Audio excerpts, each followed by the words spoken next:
Did you know that you can meditate even while you are moving? Walking meditation is a powerful way to bring mindfulness into your daily life. In this video, Oxford Sayadaw provides clear instructions on how to transform a simple walk into a profound spiritual practice.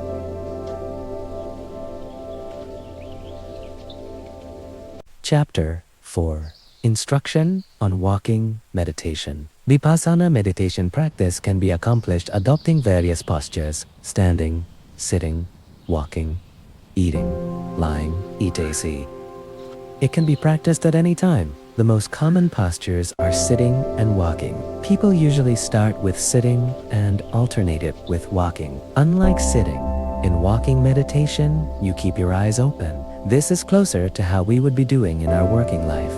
If you master walking meditation, you will find it easier to apply it to your working day and thereby improve general awareness in daily life, similar to choosing breathing in and out as our primary object. The primary object in walking is the movement of our feet, lifting and placing, contemplating, lifting, as we lift our foot off the ground and placing as we place it on the ground. However, we must not look at our feet. We look straight ahead and downward at an angle of 40 degrees or 3 meters. This is to help us avoid the obligation of making any eye contact with other people. If we look straight down, we may become dizzy and be unable to develop concentration, samadhi. If we look too far ahead, we will not be able to develop contemplation, as there will be many distractions. The hands may be clasped together either in front or at the back, or folded in front of the chest. They must not swing by the sides.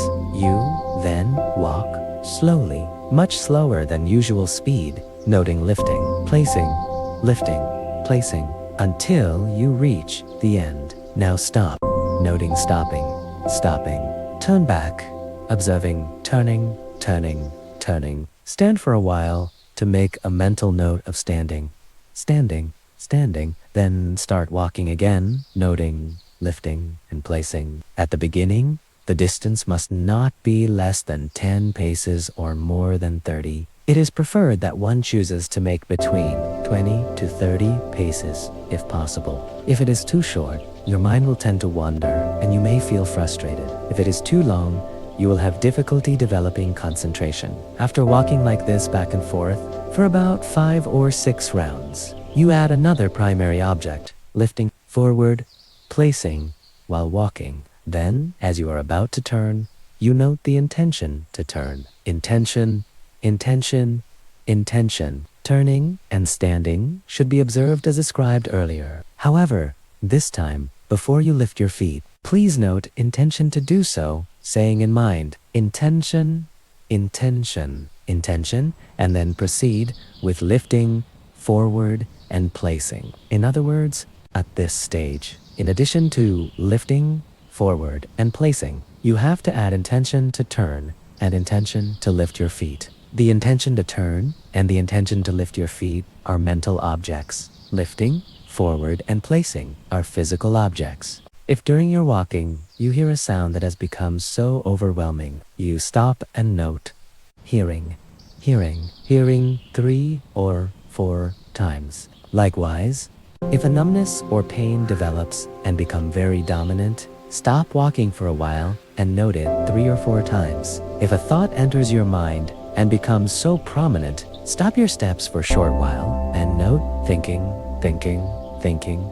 and then continue the walking. The speed at which you walk is decided by you to suit your own need. You will discover your own pacing just as you make an effort to discover your correct posture in sitting. Ways to observe sensations and thoughts are almost the same as in sitting meditation. However, one does not contemplate seeing what is on the path. Instead, keep bare attention on the movements of the feet as the primary object. Some find walking meditation easier. People should be encouraged to do it more, as it is the first step towards achieving general mindfulness in daily life.